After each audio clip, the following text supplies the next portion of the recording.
Hello everyone, I am Sapna Thakur and welcome back to APC academy. आज 7 अप्रैल को PGT Hindi का exam हुआ और हम डिस्कस करने जा रहे हैं पेपर 1 में पूछे गए करंट अफेयर और जीके का पोर्शन। तो इस वीडियो के लिए हमारा फर्स्ट क्वेश्चन था, which of the following organization estimates national income of India. हमसे पूछा जा रहा है कि भारत की जो राष्ट्रीय आय है उसको कौन मेजर करता है या फिर कौन निकालता है। और दिए गए ऑप्शंस में से हमारा राइट आंसर होना था option number D, central statistical organization, जिसका कार्य है नेशनल इनकम को एस्टिमेट लगाना। हमारा सेकंड क्वेश्चन था 5 ईयर प्लान्स में से हमारे पास 4 प्लान्स दिए हुए थे और हमें मैच द फॉलोइंग करना था कि कौन सा प्लान की क्या ऑब्जेक्टिव था। तो सबसे पहले देखिए, जो 9th प्लान हमारे पास है उसका ऑब्जेक्टिव था ऑप्शन नंबर सी हो जाएगा यहाँ पर, correct historical inequality and growth. उसके बाद जो हमारा 10th प्लान है उसका ऑप्शन नंबर होना था यहाँ a, high GDP growth with poverty reduction. जो 11th प्लान हमारा था, 11th प्लान का जो ऑब्जेक्टिव था that was option number 4, inclusive growth. And जो 12th 5 ईयर प्लान था उसका ऑब्जेक्टिव था faster, sustainable and more inclusive growth. तो दिए गए ऑप्शंस में से हमारा राइट आंसर होना था ऑप्शन नंबर ए। जो 5 ईयर प्लान्स है वो अभी वर्तमान में हमारे देश में नहीं होता है, उसको समाप्त करके हमने क्या शुरू कर दिया है, प्लानिंग कमीशन को हटाकर हम अब बना चुके हैं नीति आयोग। जो नीति आयोग है इसकी स्थापना हुई थी 1 जनवरी 2015 को। नेक्स्ट क्वेश्चन हमारे पास इंटरनेशनल ऑर्गेनाइजेशन से है। अपने करंट अफेयर की क्लासेस में हमने बहुत बार इनको डिस्कस किया हुआ है और हमारा क्वेश्चन था the permanent secretariat of SAARC is located in. हमारे ऑप्शंस थे न्यू दिल्ली, ढाका, काठमांडू या फिर कोलंबो, और राइट ऑप्शन होना था ऑप्शन नंबर सी, काठमांडू। जो सार्क है उसकी स्थापना हुई थी 8 दिसंबर 1985 को। स्थापना कहाँ पर हुई थी? स्थापना हुई थी ढाका, बांग्लादेश में। बट उसका जो सचिवालय है वो वर्तमान में कहाँ पर स्थित है? That is located at Kathmandu. हमारा जो 4th क्वेश्चन है वो है which of the following countries is not the member of BIMSTEC. Again international organization में से ही हमारे पास क्वेश्चन था और हमारे ऑप्शंस थे इंडोनेशिया, नेपाल, थाईलैंड या फिर भूटान, और राइट आंसर होना था ऑप्शन नंबर ए, इंडोनेशिया। इंडोनेशिया जो है वो बिम्स्टेक का मेंबर नहीं है, उसके अलावा बाकी सभी कंट्रीज इसकी सदस्य हैं। नेक्स्ट क्वेश्चन हमारे पास अगेन इंटरनेशनल ऑर्गेनाइजेशन में से ही था और स्टेटमेंट बेस्ड क्वेश्चन था। फर्स्ट स्टेटमेंट है the headquarter of BRICS bank is located in Shanghai, China. और स्टेटमेंट नंबर 2 थी Saudi Arabia, Egypt, United Arab Emirates, Iran and Ethiopia joined the ranks of BRICS group in 2023। यानी कि इन 5 देशों ने 2023 में BRICS से जुड़ने का निर्णय लिया था। दोनों स्टेटमेंट बिल्कुल करेक्ट हमारे पास हैं। इन 5 देशों के अलावा एक और कंट्री भी थी जिसका नाम है अर्जेंटीना। अर्जेंटीना ने पहले ब्रिक्स में जुड़ने का निर्णय लिया था बट बाद में वो उससे विड्रॉ कर चुकी थी, तो अर्जेंटीना हमारे ऑप्शंस में नहीं है।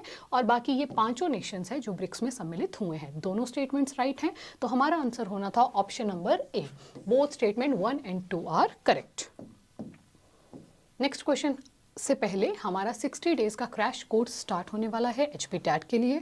10 अप्रैल से हम ये बैच शुरू करने जा रहे हैं और 3 दिन के फ्री डेमोज आपको हमारी तरफ से मिलेंगे। अगर हम मॉक टेस्ट की बात करें, अगर आप हमारा कोर्स बाय करते हैं 25 से 30 मॉक टेस्ट हम आपको प्रोवाइड करेंगे। और इसका फी स्ट्रक्चर क्या रहेगा? फुल कोर्स आपको मिलने वाला है ओनली इन 4500 रुपीज़। तो 60 डेज का क्रैश कोर्स कब से शुरू हो रहा है? 10 अप्रैल से शुरू हो रहा है। इसके लिए आप हमारी ऐप डाउनलोड कर सकते हैं प्ले स्टोर से, एपीसी अकेडमी। नेक्स्ट क्वेश्चन जो हमसे पूछा गया था हिस्ट्री सेक्शन से था the Lahore session of the Congress passed a resolution declaring Purna Swaraj to be Congress objective in 1927। यहीं पर ही ये गलत हो गया क्योंकि ये जो सेशन हुआ था दैट वाज हेल्ड इन 1929। और सेकंड स्टेटमेंट हमारे पास थी द सिविल डिसओबीडियंस मूवमेंट, जिसको हम सविनय अवज्ञा आंदोलन भी कहते हैं, वो स्टार्टेड इन 1922 विद दांडी मार्च। ये भी गलत हो जाएगा। जो सविनय अवज्ञा आंदोलन है वो 12 मार्च 1930 को शुरू हुआ था दांडी मार्च के साथ। तो दोनों स्टेटमेंट हमारी रॉन्ग है, तो हमारा ऑप्शन नंबर हो जाएगा बी करेक्ट। यहाँ पर both statement 1 and 2 are incorrect. Next question जो हमसे पूछा गया था वो भी हिस्ट्री से ही था और हमसे पूछा गया है the permanent settlement system was introduced by. जो स्थायी बंदोबस्त था वो किसने लागू किया था? राइट ऑप्शन हो जाएगा ऑप्शन नंबर ए, 1793 में लागू किया गया था लॉर्ड कॉर्नवालिस द्वारा। उसके बाद 10th क्वेश्चन करंट अफेयर से है, Claudia Goldin receive Nobel memorial prize in economics science to work on which of the following, यानी कि जो क्लॉडिया गोल्डन है उनको Nobel memorial prize for economics मिला है, इनमें से किस कार्य पे उन्होंने काम किया है। ऑप्शन नंबर बी हो जाएगा right answer, women historical and contemporary role in labour market.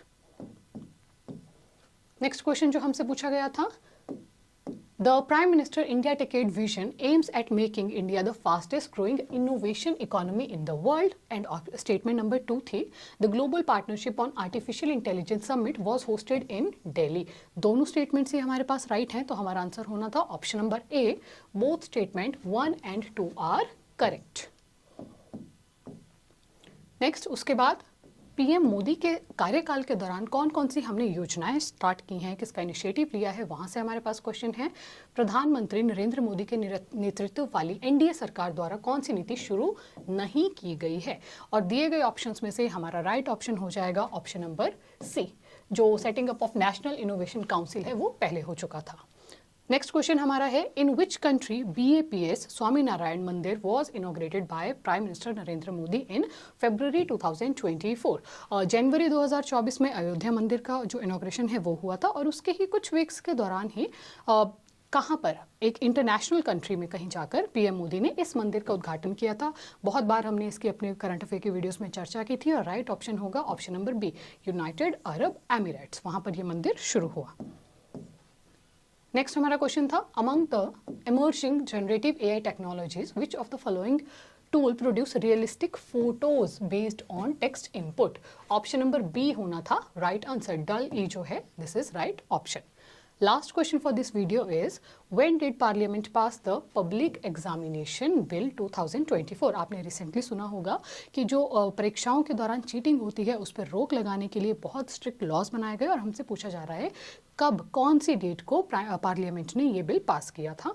साथ में पूछा जा रहा है also how many actions amount to be using unfair means in public examination, कि अगर आप चीटिंग करते हैं परीक्षा के दौरान तो कितने एक्शंस के तहत आप पे केस लग सकता है। ऑप्शन नंबर सी होगा राइट आंसर, February 6, 2024 को ये बिल पास हुआ, और कितने एक्शंस का मेंशन है इसमें, 15 एक्शंस का इसमें मेंशन है। This was all for this video. I hope आप लोगों का एग्जाम अच्छा हुआ हो। Thank you so much for watching. Don't forget our crash course from 10th of April 2024। Thank you once again.